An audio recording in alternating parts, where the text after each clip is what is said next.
महाराष्ट्र के बुल्ढाना जिले में स्थित लोणार नामक जगह पर एक झील है जिसे लोणार सरोवर कहते हैं। हाल ही में इसका पानी नीले से गुलाबी रंग में बदल गया।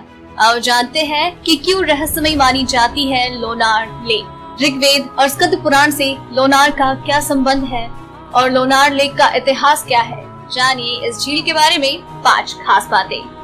नंबर 1, उल्का पिंड से बनी झील। वैज्ञानिक कहते हैं कि ये झील एक उल्का पिंड के धरती से टकराने से बनी है।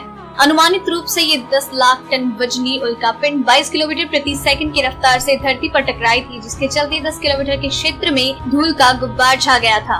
जब ये धरती से टकराई तो 18,000 डिग्री तापमान उत्पन्न हुआ, जिसके कारण उल्का जलकर खाक हो गई और यहाँ 150 मीटर गहरा गोल गड्ढा बन गया। लोणार झील 5 से 8 मीटर तक खारे पानी से भरी हुई है। नंबर 2, कितनी पुरानी है झील। 2010 से पहले माना जाता था कि ये झील 52,000 साल पुरानी है, लेकिन हाल ही में हुए शोध के अनुसार ये झील लगभग 5,70,000 वर्ष पुरानी है। इसकी गहराई करीब 150 मीटर बताई जाती है और इसका व्यास 1.2 किलोमीटर है। हालांकि कुछ वैज्ञानिकों का अभी भी मानना है कि ये झील 35 से 50,000 वर्ष पुरानी है। नंबर 3, हिंदू शास्त्रों में जिक्र। इस झील का हिंदू वेद और पुराणों में भी जिक्र होना बताया जाता है। कहते हैं कि इसका ऋग्वेद, स्कंद पुराण और पद्म पुराण में जिक्र है। इस झील के संबंध में स्कंद पुराण में एक कथा मिलती है कि इस क्षेत्र में कभी लोनासुर नामक एक असुर रहता था, जिसके अत्याचार से सभी दुखी थे। भगवान विष्णु से लोनासुर के आतंक से मुक्ति की विनती की तो भगवान विष्णु ने एक सुंदर युवक उत्पन्न किया और उसका नाम दैत्यसुदन रखा। दैत्यसुदन ने पहले लोनासुर की दोनों बहनों को अपने प्रेम जाल में फंसाया और फिर उनकी मदद से उस एक मांद का मुख्य द्वार खोल दिया, जिसमें लोनासुर छुपा बैठा था। दैत्यसुदन और लोनासुर में भयंकर युद्ध हुआ और अंततः लोनासुर मर गया। वर्तमान में लोणार झील लोनासुर की मांद है और लोणार से लगभग 36 किलोमीटर दूर स्थित दांते फाल की पहाड़ी में उस मांद का ढक्कन स्थित है। पुराण में झील के पानी को लोनासुर का रक्त और उसमें मौजूद नमक को लोनासुर का मांस बताया गया है। नंबर 4, अजीब कुआं।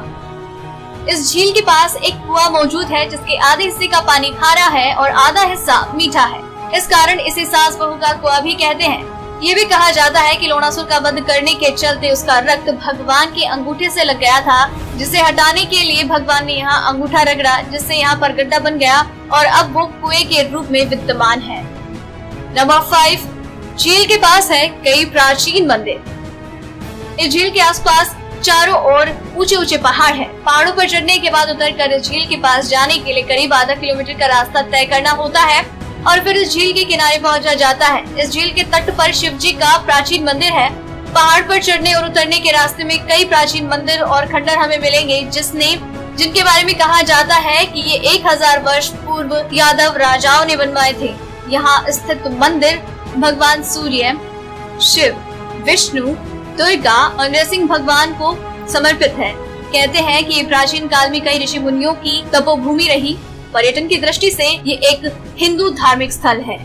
आपको ये जानकारी कैसी लगी हमें नीचे कमेंट सेक्शन में जरूर बताएं और आप तक ऐसी और भी कई खबरें जानकारियां यूं ही पहुंचाते रहेंगे हर रात 9 बजे। इसलिए चैनल के साथ बने रहिए। सब्सक्राइब करें हमारा चैनल ऐसी ही लेटेस्ट और इंटरेस्टिंग न्यूज के लिए।